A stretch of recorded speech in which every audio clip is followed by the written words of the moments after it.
Assalamualaikum warahmatullahi wabarakatuh. So this is second part of the lecture for the topics interference with goods. Okay, in the first part, we have covered elements for trespass to goods, and then we started with conversion, and we discussed the first element. Okay, and now we are going to continue with the first element was wrongful intention that's not necessary, so long there was intention. So the second element for conversion is about denial of rights or assertion of the right. So denial of plaintiff's right to goods or assertion of an inconsistent right here. So it relates to the rights which actually belongs to the plaintiff. So the question or the query is, does taking possession amounts to conversion? So the answer is generally yes, but it depends very much on the actual situation here. Okay, for example, if the interference is merely temporary and is unaccompanied by any intention to exert rights over the goods, then in that situation, interference may merely amount to trespass to goods. So it doesn't amount to conversion. So conversion, it needs further proof of the act, okay, to prove that yes, it's not, interference is not really temporary, okay, it's quite for a certain duration, a long time, for example. Okay, let's have a look at illustrations to see clearer picture. Okay, if you want to compare when the act amounts to conversion. Okay, it started with trespass to goods most of the time. Okay, for example, if I take your book, okay, you have a book and then I take it without your permission, in order, okay, to just read the book, okay, and later I have intention to return it, okay, all right. So in that situation, okay, I could be liable for trespass to goods. So obviously it is a case of trespass to goods.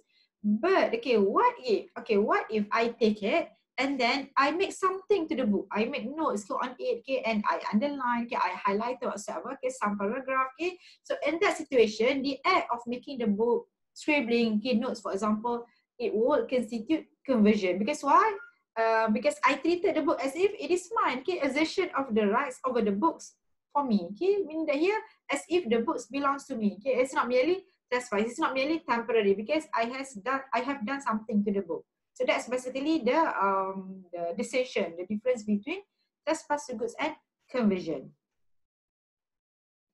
Okay, so to use goods owned by another person, okay, as your own is to convert the goods, okay, that's why we use the term conversion. So if a person has possession of the goods and subsequently he abused that possession, then it may constitute conversion as well in that particular situation, okay. It may take in many forms here, conversion, okay, for example, sale accompanied by delivery of plaintiff's goods, okay, the goods belong to the plaintiff, and then defendant, for example, borrow and then proceed with the sale, okay, and deliver the goods to others, all right? Or their documents of title to another, or even pawning the goods, okay, or disposing the goods. So all example of conversion. Because why? This is something which is abuse of possession of the goods. Okay, the goods you possess, but then you abuse the possession. So it amounts to conversion. So remember we discussed the case Morgate and Mercantile. Okay, Morgate and Mercantile, even the use of a borrowed car, okay, for the transportation of uncustomed watches actually is a conversion of the car. You convert the rights, okay, of to use the car. Okay, I mean you are not supposed to transport or deliver illegal items, okay, using the car. So it's conversion of the car. For local case, we have the case of the Jak Shakti, 1986. It involved trader of salt. Okay, plaintiff was a trader of salt, and defendant was the owner of the ship. So they have dealing. So basically, the defendant was supposed to deliver the goods, case salt here, to plaintiff. So upon arrival at the port, defendant, the owner of the ship, delivered the salt to somebody else, to M, okay, instead of plaintiff. Now, plaintiff sued defendant in conversion. Okay, so the court held that defendant was liable because why? Defendant abused possession by denying plaintiff right to goods. You delivered to somebody else, so you deny the right of the goods of the salt. Okay, by right, okay, it belongs to plaintiff. Denial of the right here. We have another case, United, this is also local case reported in MLJ. United Asian Bank and Thai Soon Hang Construction Sdn Bhd, 1993. So plaintiff had an account with the finance bank. So plaintiff is the bank's customer. And plaintiff's account clerk, okay, forged a total of 97 checks, okay, of plaintiff, which were honored by the finance. So there's a forgery here, and then the bank, okay, was not aware of the forgery of the check, so they just honored the check here. Okay, so the court held that the defendant was liable in conversion, okay, because of the I mean there's some on the part of the bank, so it amounts to conversion by honoring the forged check here. Because why? The check belong to the plaintiff. Denial of plaintiff's right. We have another case, Fung Chi Chong and Inspector Muhammad Nasir Shamsuddin. So plaintiff Fung Chi Chong, he was a goldsmith and jeweler, and then his jewelry was burglarized. It was stolen. So the stolen jewelries were later recovered by the police. So police managed to find the stolen jewelry, and then the stolen jewelry now actually considered as evidence. So they were tendered as evidence and were ordered by the court to be retained by the police. So police was responsible to safekeep the jewelry, okay, because this is the part of the evidence. Later, when the proceeding resumed, okay, when the court later ordered the jewelries be returned to the plaintiff once the proceeding has completed, okay, plaintiff was informed, okay, the owner, the goldsmith and jeweler now, okay, he was informed that the items were missing, okay, while in the custody, while being kept by Inspector Muhammad Shamsuddin. If you read the actual report, actually, I think the wife of the inspector who took the jewelry. So the court held that yes, this amounted to conversion.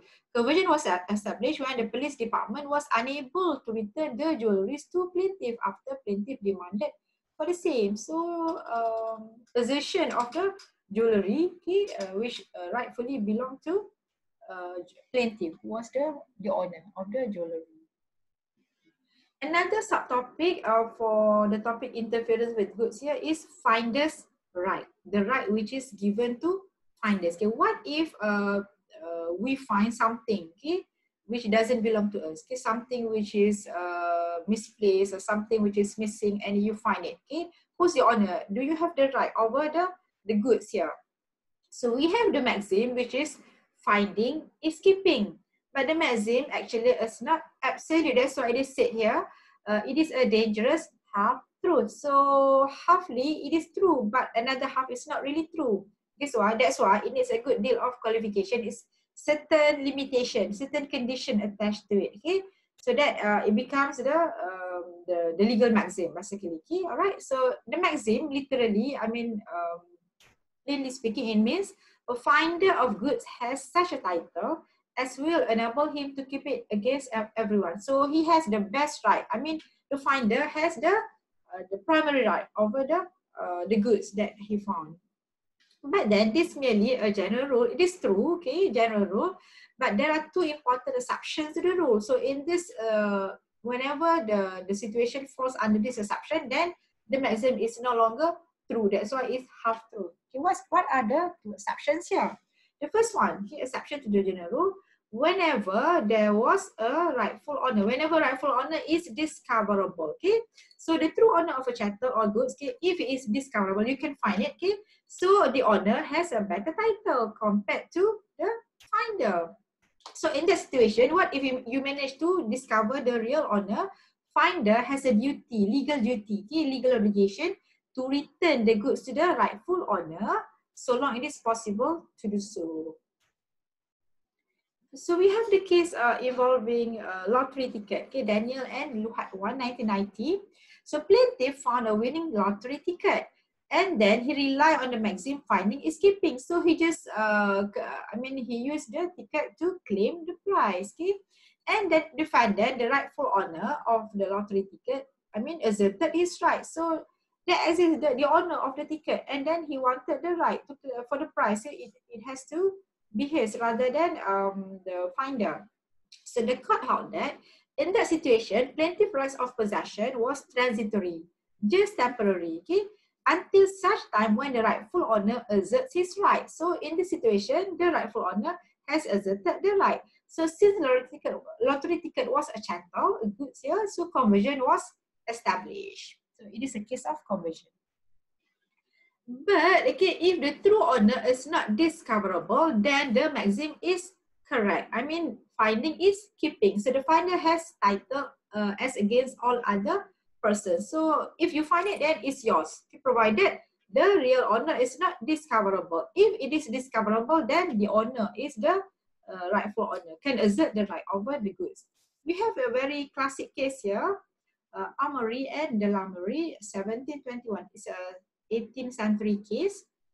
So it involved a chimney sweeper. I tried to Google the just to put it here, picture of a chimney sweeper, and then I found this. But the title for the picture is about dark story or what? Okay, I think it involves certain child slavery, perhaps. Okay, to be the my guess, to be the chimney sweeper, because in order for you to sweep the chimney, okay, the body, it has to be small, I think, in order to be able to fit into the chimney.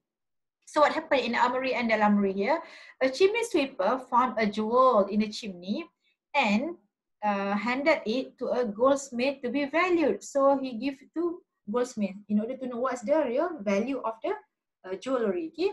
The goldsmith offered him 1.5 penny, very little amount, okay, for the jewel. But the chimney sweeper, the boy actually, okay, refused the offer. And then, because he's just a boy, so the goldsmith declined to return the jewel to him. Meaning that, yeah, okay, it's mine. Okay, I don't want to return it to you.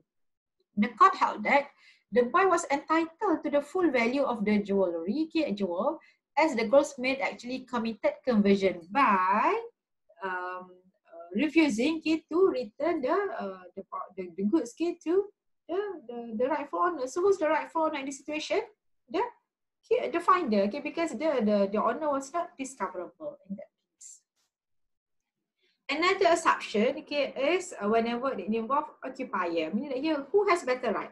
Occupier or finder? Occupier is the one who occupies the premises, okay, the land or the property.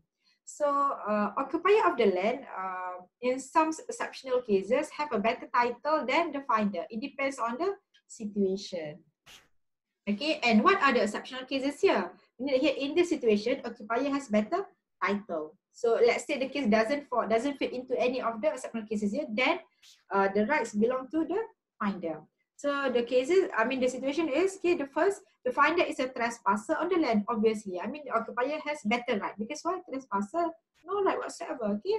So the property or goods is attached to the land. I mean, it's attached. I mean they as part of the land or part of the premises of property. And then the third exceptional case here, occupier of the premises has a manifest intention, obvious intention, very clear intention to exercise control over the premises and the things which may be upon it or on it. Okay, let's have a look at some of the cases here. The first case, South Staffordshire Water Company and Sharman, 1896. So gold rings were found in mud on plaintiff land. So the land belonging to the plaintiff. So the court held that because the rings actually were attached to the land, so plaintiff was entitled to claim for conversion as against the finder, okay, who found them. Because why? It is attached to the land. So this case, it falls under this second exceptional case or situation. Okay, another case, Parker and British Airways Board here, 1981. So plaintiff was one of the customer. Okay, so plaintiff was in the defendant's first class lounge at Heathrow Airport. So he was waiting for his flight. So I tried to Google the pictures. So it looked like this. Okay, the first class lounge. Heathrow Airport, okay, London. So plaintiff, while waiting for the flight, he found a gold bracelet, more or less like this, okay, gold bracelet on the floor, okay, of the lounge, and handed it to defendants with his name and address and a request that it to be returned to him if unclaimed. That here he gave it to the authority, to the lounge, okay, the staff, lounge staff, and then he put a note, okay, the name and address, and said, if the owner doesn't claim it, then it's mine, basically. And what happened was that nobody claimed the bracelet, and then British Airways Board here, they didn't return it to the finder. In fact, they actually sold it off, okay, and then the money, the proceeds of the gold bracelet belong to the plaintiff, okay. So the court held later they sold it off, and then the money they just keep it. But now the finder, plaintiff is asking for the money, right? It has to be mine because I put a note, okay. That's the argument. So the court held that the proceeds of the gold bracelet actually belong to the plaintiff, okay. Why? This is the reason. The bracelet had been found in area frequented by public. So public actually used the area, okay. And then British Airways board did not exercise sufficient control over. Okay, mean there no manifest intention that whoever found anything, so it belongs to us. I mean, it belongs to British Airways. So no sufficient control over that public area. So because of that, the court held that British Airways board were thus unable to exert superior title over the bracelet. So who has better right in that situation? So the finder, plaintiff here. And the court actually, this is the important part of the judgment. I mean, very relevant for our topic here. The court stated that if a bank manager solve it, okay, to show me, so that's the analogy, okay, by the court here, around a vault like this, okay, vault in a bank, okay, with all the safe deposit, money and jewelry whatsoever, okay, containing safe deposit, and I found a gold bracelet on the floor, okay. I should have no doubt that the bank had a better title than I, and the reason is the manifest intention to exercise a very high degree of control, because that area, okay, the vault containing safe deposit, obviously whatever found, okay, within that area, it belongs to the bank because it is in such area, the nature of the area. But, okay, so the court also give another extreme example, the opposite, okay. At the other extreme is a public park, okay. Even though we have honor for the public park, local council, but they don't actually control the whole time, okay. So the public, okay, for public park has unrestricted access, especially during daylight hours. So during daylight hours, okay, there is no manifest intention to exercise any such control. So that's the example given by the court.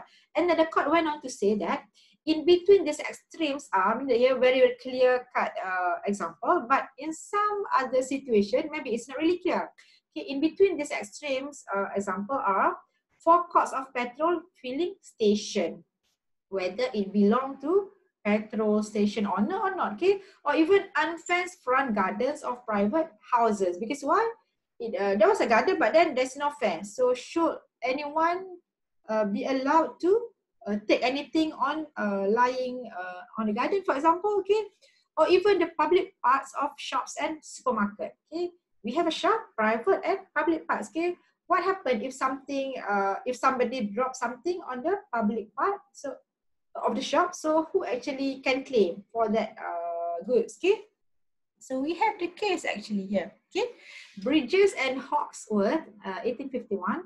So a person found a packet of bank notes, okay, a stack of money, okay, lying on the floor.